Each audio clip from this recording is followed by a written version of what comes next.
Sa mga kids to. Sino po sa kanila yung ang may-ari nito malaking trophy? Actually, so si Zoe and Steve Hudson, they have this big trophy from last weekend. We had the K2P Carrera ng Pilipinas, which was an international race. Okay. So the champion po, itong dalawa, si Zoe and si Hudson. Oh, congratulations. So we and Hudson. Congratulations at saka kay Uno, tsaka so we, pwedeng can you describe what you're feeling? How old are you nga pala? 6 years old. 6 years old. Are you already in school? Yes po. Okay, so in what school?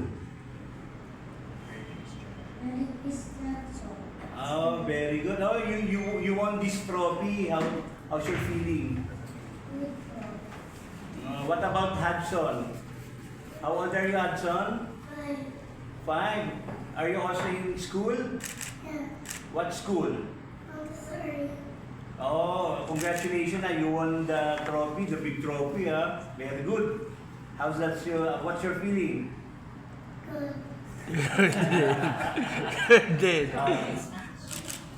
Okay. What about you, Uno? Uno, how old are you, Uno?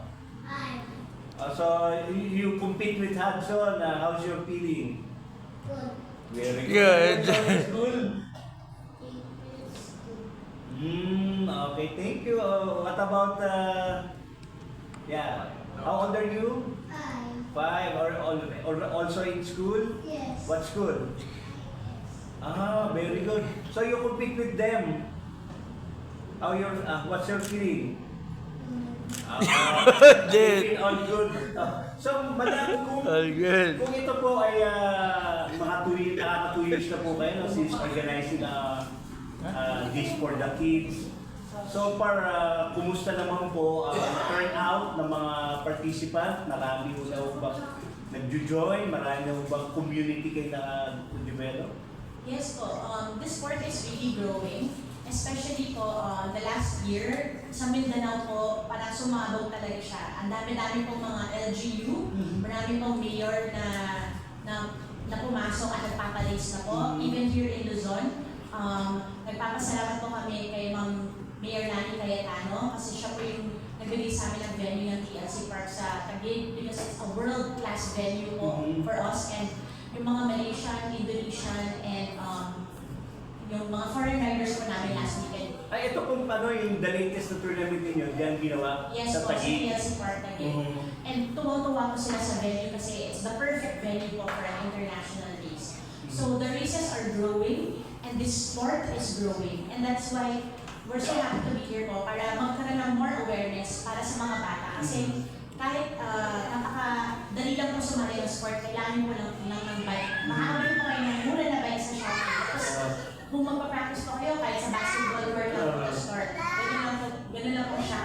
So yung, paano po yung niya, yung parang rules and para, unahan din by parang the usual road biking na may oras, ganyan, pabilisan, parang gano'n.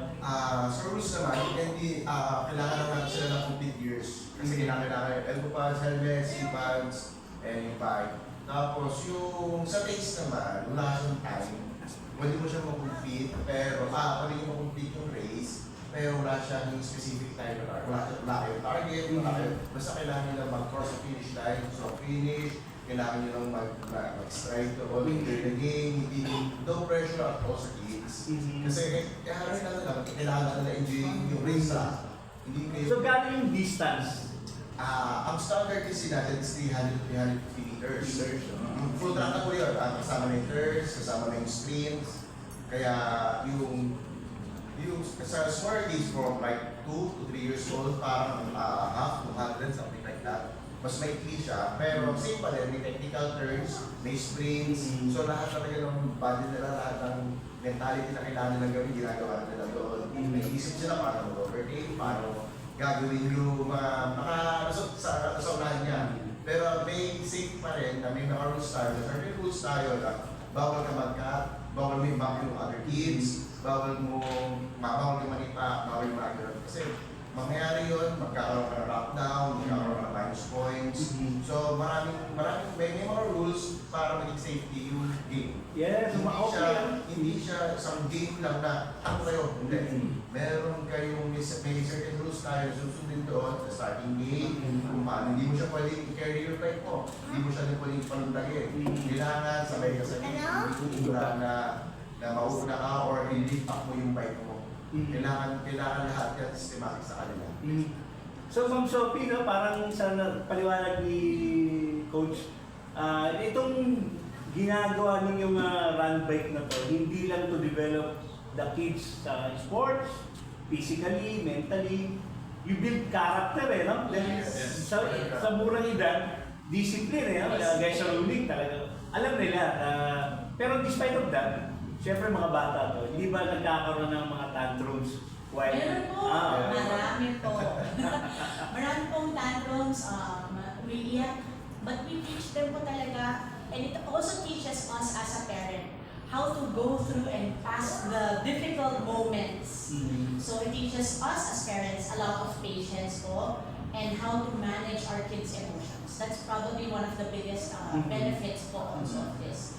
So, team po tayo as a family, di ba? And how to get, how to move forward after a defeat or, nalaglag po siya, nasaktan po siya. So, tinuturuan din po namin, you have to get up and finish strong no matter what. Finish the race.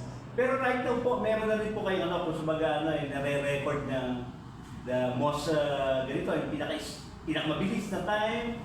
Meron po ganun. Hindi po time, more of, kasi race po siya. So, it's really against each other. Pero meron din pong part na may grand race din po. Pwede din pong ganun. But for this one, it's really more of, there's a champion. So usually 10, for our races, we give 10 podiums. So top 10 po rin yung racing. Tapos lahat yun, meron silang May trophy po. trophy. So, Yes. siyempre, ang mga batang ganito, makareceive ng gano'n And may finisher medals din po. All the races have finisher medals. So pag may beginner race po kami, yung mga pinagsinsabi namin, the objective of the beginner race is just to teach your child to finish something they started. Ganun lang po kasi. So proud na yung parents na matapos lang po yung race. That's good. So, Gab,